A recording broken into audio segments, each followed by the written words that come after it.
چشیدم با مرسی برا ما بدم یا بروزی نداشتم رزق روزی پیشی کارم بدسیا تو رفتنی رسیا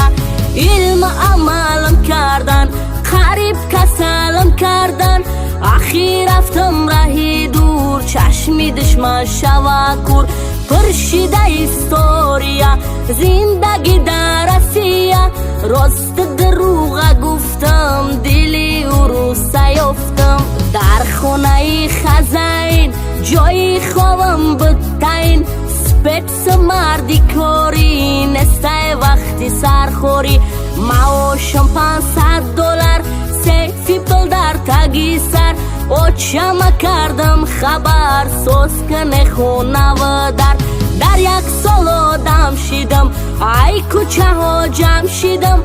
ای جوری کاری سختم مرنگی واندم شیدم خانه و در کگ نده عروس یافتم سربنده نصیب باشم میخرم میم ماشین میلده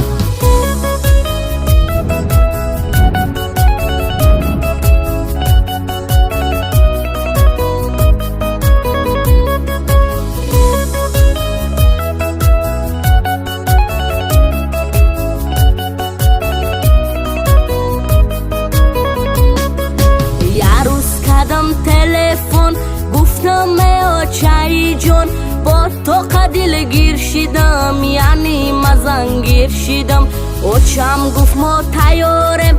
ای حالت خبر دارم بعد اختری خولتا نصیب خواستگوری میرم یکی کدم اندشه نمیگیرم مخیشه اوچه بگی ای قشلوق یکا دختری پیشه